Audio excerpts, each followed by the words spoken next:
প্রাথমিক টেট 2022-এর প্রশ্নভুল মামলার জল এবার শেষের দিকে গড়াচ্ছে।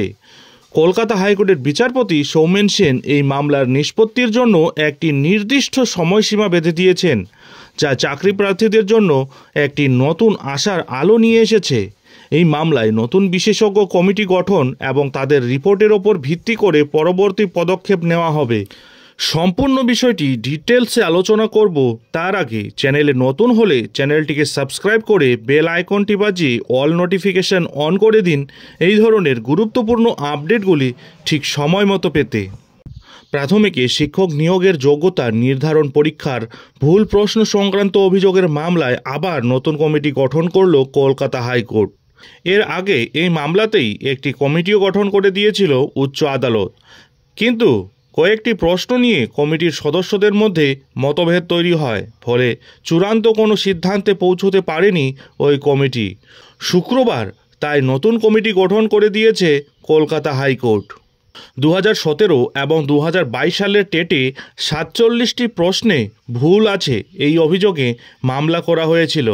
সেই মামলার শুনানিতেই গত বছরের আগস্টে বিচারপতি হরিশ টেন্ডন এবং বিচারপতি প্রসেনজিৎ বিশ্বাসের তৎকালীন ডিভিশন বেঞ্চ নির্দেশ দিয়েছিল কমিটি গঠন করার। কমিটির দায়িত্ব ছিল ভুল প্রশ্ন সংক্রান্ত অভিযোগ যাচাই করে দেখবে তারা।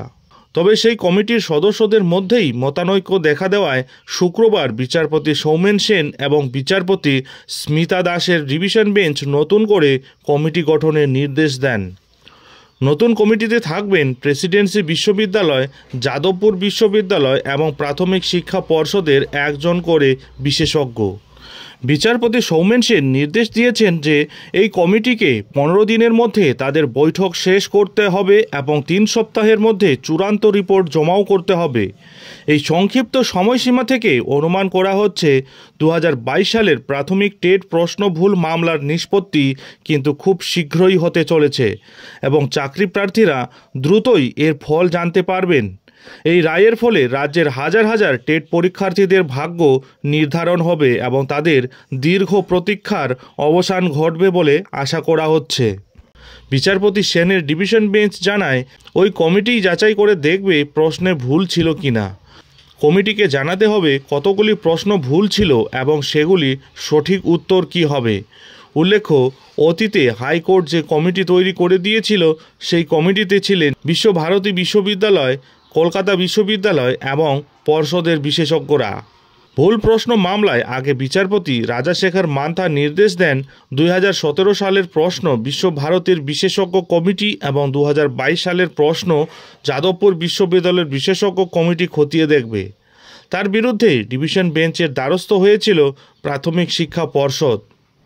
এই মামলায় পর্ষদের দাবি ছিল তারা নিজেরাই বিষয়টি যাচাই করতে সক্ষম। সেই সঙ্গে যুক্তি দেওয়া হয়েছিল একটি পরীক্ষা সংগঠিত করতে সময় ব্যয় হয়, পরিশ্রম করতে হয়। যারা পরীক্ষায় অসফল হন তারাই কোনো না কোনো বিষয় নিয়ে অভিযোগ তুলে মামলা করেন। সেই মামলাতে ডিভিশন বেঞ্চও কমিটি গঠন করার নির্দেশ দেয়, তবে সেই কমিটিতে রাখা হয় পর্ষদের সদস্যকেও। মামলাকারীদের আইনজীবী ফিরদৌস শামীম বলেন, তৃণমূল জামানায় প্রতিটি টেটে প্রশ্ন ভুলের অভিযোগ। বিগত 2টি টেটেও এই অভিযোগ। বলা যায় এটা একটা অভ্যাসে পরিণত হয়েছে। দুর্নীতি করার জন্যই এমন করা হয়ে থাকতে পারে।